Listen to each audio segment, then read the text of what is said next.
On vient d'abord et avant tout d'apporter deux définitions aux termes qui seront utilisés à l'intérieur de cette capsule. Trois noms synonymes sont utilisés pour identifier les rainures qui parcourent les hémisphères. On parle de sillon, de scissure ou de sulcus. Nous ne ferons pas de distinction entre ces trois termes, mais nous privilégierons celui de sillon. Un gyrus, dit gyri au pluriel, c'est la même chose qu'une circonvolution.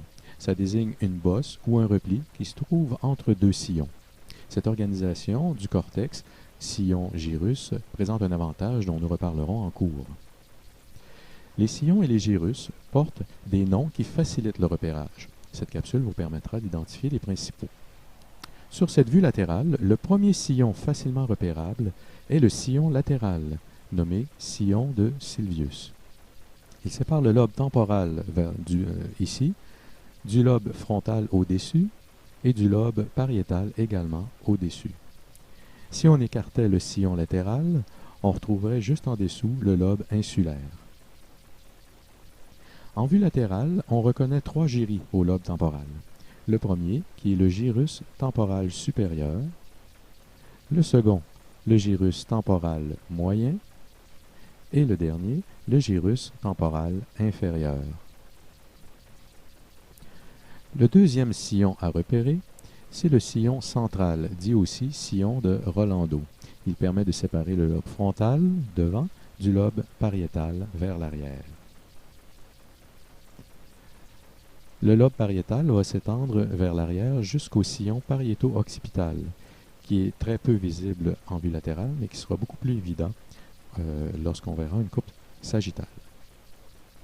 Si nous revenons au sillon central, vous pouvez constater la présence de deux gyris de chaque côté.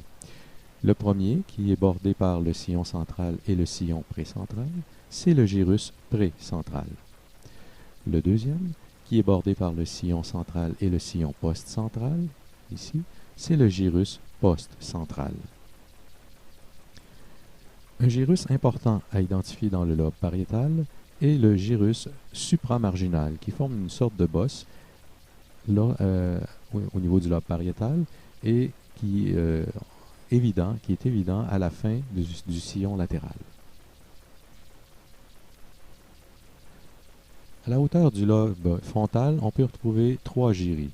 Le gyrus frontal supérieur, qu'on voit ici, le gyrus frontal moyen, un peu moins évident, mais qui se trouve ici, dans cette zone-là, et le gyrus frontal inférieur, qui se trouve ici, et on voit ici une espèce de bosse dont on reparlera un peu plus tard. En coupe sagittale, on peut percevoir certains sillons ou gyris de manière un peu plus facile. On voit ici notre fameux sillon pariéto-occipital, qui est beaucoup plus évident que sur la vue latérale, si vous vous souvenez bien. Un gyrus, vous voyez également le sillon central ici, qui est, lui, plus discret que sur la vue latérale. Un gyrus important en vue latérale, qu'on voit bien, c'est le gyrus du cingulum, qui est délimité par le corps calleux en partie inférieure et par le sillon du cingulum qui remonte ici vers le haut en suivant la ligne verte. Enfin, le sillon calcarin au niveau du lobe occipital est important parce qu'il permettra de bien délimiter l'aire visuelle dans quelques instants.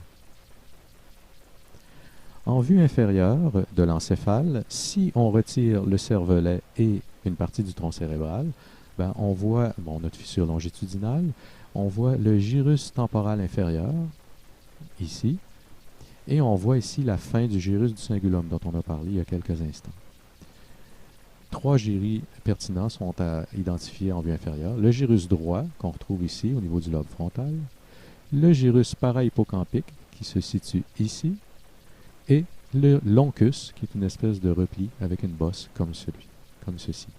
Ces repères-là nous serviront à identifier des aires cérébrales dans quelques instants.